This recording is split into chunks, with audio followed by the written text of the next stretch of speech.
جو میں کر رہا ہوں وہ بڑا، جو دوسرا کر رہا ہے وہ غلط. اور اگر اس کے اوپر کوئی اگر بات کہی بھی جائے، میں اب مثال دے دیتا ہوں آپ کو. میرے سامنے مثال پرسوں کی یعنی اسی زمانے کی موجود. ایک شخص ہے، اس کو تبلیغ جماعت کے اندر الحمدللہ اس کو توفیق ہوئی، وقت لگایا اس نے اور اس سے اصلاح بھی ہوئی اس کی. مگر اب آگے اس درجہ پہنچ گیا کہ بیوی ہے، بچہ ہے اور ماں ہے. ماں سے کہتے ہیں تو جا کر گھر میں کام کر کے کام کر، میں نہیں کروں گا، میں تو دین کی خاطر چل رہا ہوں، میں دین کی خاطر چل رہا ہوں. یہ سب دنیا ہے، کمانا کھانا سب دنیا ہے. اور میں اگر اپنی بیوی کے لیے اپنے بچوں کے لیے کماؤں گا، یا مجھے ملازمت کی پرواہ نہیں ہے، چھوٹتی ہے چھوٹ جائے، مگر میں اپنے وقت پہ چلا لاؤں گا. وہ پوچھتی ہے کہ بھائی یہ تیرے بیوی کو پیسے کہاں سے کھائے گا؟ بالکل غریب لوگ ہیں، کہاں سے کھائے گی؟ بچوں کہاں سے؟ کہ تو جا کے گھروں میں جا کر کام کر، برتن مانج، پیسے کما، اور بیوی سے کہا تو گھر میں بیٹھ کر سلائی کر، اور اس سے کہا میں ذمہ دار نہیں ہوں، میں تو چلنے پہ جاتا. یہ میری آنکھوں کے سامنے کی بات ہے. یہ ابھی بلا کے دکھا سکتا ہوں اس آدمی کو. تو اب بتاؤ یہ کیا دین ہے؟ اللہ تبارک و تعالیٰ تمہارے دل میں حق رکھا ہے، تمہاری بیوی کا حق ہے، تمہارے بچے کا حق ہے. تمہیں شرم نہیں آتی کہ ماں کو کہتے ہو کہ جا کے کماؤ اور گھر میں جا کے کام کرو، اور تمہیں خدا کا خوف نہیں آتا؟ تمہیں شرم نہیں آتی؟ اس کو دین قرار دے رہے ہو، دین کے سے برگشتہ کر رہے ہو لوگوں کو. یہ مثال ہے.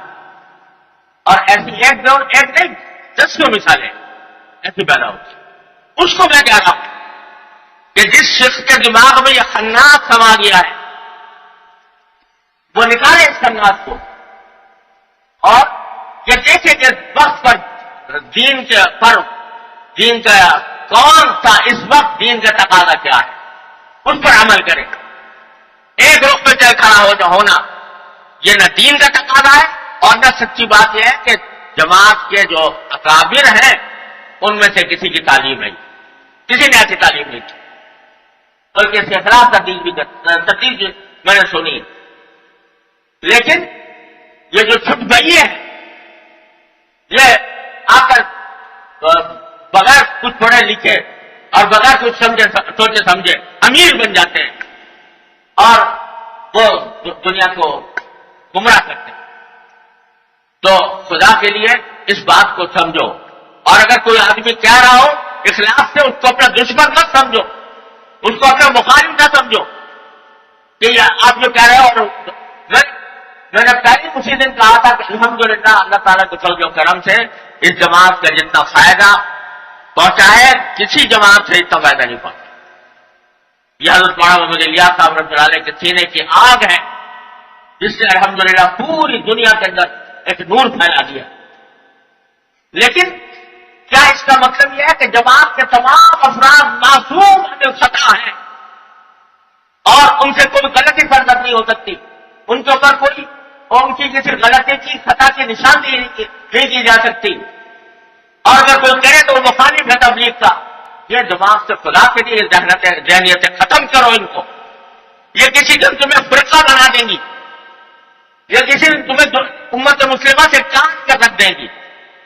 اس فکر کو ختم کرو، اور خاص طور سے جو اہل علم ہیں ان کو چاہیے کہ اس فکر کو مٹائیں اور اعتدال پر لانے کی کوشش کریں. جو اصل دعوت حضرت مولانا محمد الیاس صاحب قدس اللہ تعالیٰ چل رہا ہوں، میرے والد ماجد رحمۃ اللہ علیہ جب عیادت کے لیے تشریف لے گئے تو حضرت مولانا رو پڑے، اور رو پڑنے کی ایک وجہ یہ بتائی کہ میں نے الحمدللہ پہلے تو یہ فرمایا کہ جماعت کا کام اتنا زیادہ پھیل گیا ہے ساری دنیا کے اندر، مجھے ڈر ہوتا ہے کہ یہ استدراج نہ. وہ اللہ کا بندہ یہ سوچ رہا ہے.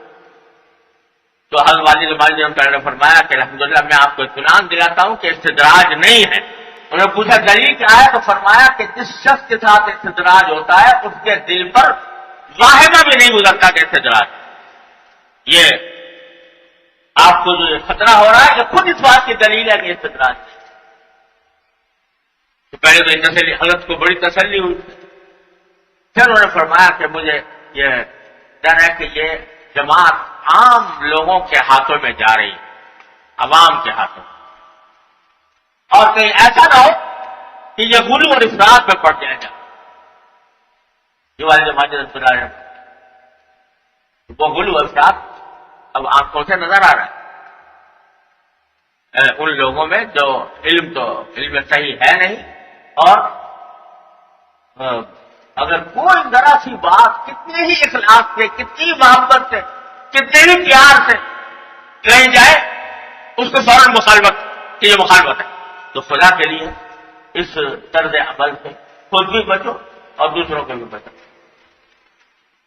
بات کہی گئی تھی وہ یہ کہ یہ جو نیچے کے لوگ ہیں بنگل طرف، اب آپ کو میں اپنا واقعہ بتا دیتا ہوں کہ میری اتوار کی مجلس ہوا کرتی پہلے جمعہ کو، میں تو خود کرتا نہیں تھا، حضرت مولانا ہمارے حضرت ناظم صاحب ہمارا سامان محمود صاحب پلارے نے مجھ سے اصرار سے فرمایا کہ بھائی تم وہاں مسجد نعمان لکھویلا میں جمعہ کے بعد کچھ بجے، حضرت نے اس کا حکم تھا، میں نے اعلان کروا دیا۔ اعلان ہوا تو مسجد کے محلے کے حضرات جو ہیں تبلیغی جماعت کے حضرات وہ آئے کہ جی یہ آپ جمعہ کے دن نہ کیا کریں۔ میں نے کہا بھائی کیوں؟ کہ وہ ہمارا گشت ہوتا ہے، تو اس وجہ سے ٹھیک ہے یہ بات ہم ایسے وقت کر لیتے ہیں جس میں تعارض نہ ہو، وہ بھی ضروری کام ہے، تو آپ کس وقت کرتے ہیں؟ میں نے کہا جی تو نہیں مغرب کے بعد کہا یہ عشاء کے بعد کا، میں نے کہا وہ تو مغرب کے بعد عشاء کے بعد ہوتا ہے، اور عصر کے بعد یہ بیان عصر کے بعد ہوگا۔ تو اس پر کہنے لگے تھے اصل میں جب آپ کی مسجد میں شریک ہوں گے تو پھر ہمارے گشت میں نہیں آئیں گے لوگ مغرب کے بعد۔ تو میں نے کہا بھائی یہ تو بناتے یہ تو میں کی بات ہمیں ترغیب دیتے ہو مسجد میں جاؤ، تو کوئی اس میں کوئی تعارض تو ہے نہیں اوقات۔ چھوٹتے ہی منہ سے جو ان کے جملہ نکلا وہ کہ آپ دین کے راستے میں رکاوٹ پیدا کرتے، چھوٹتا یہ جملہ دین کے راستے میں رکاوٹ پیدا۔ اب بتاؤ کہ وہ صرف 10 دین ہے، اور یہ بیٹھ کر جو قرآن و حدیث کی بات سنائی جا رہی ہے یا دین کی طرف متوجہ کیا جا رہا ہے، یہ دین نہیں ہے۔ تو یہ چیز ہے جو جس کو میں کہہ رہا ہوں غلو ہے، جو تباہی کی طرف لے جا رہا ہے۔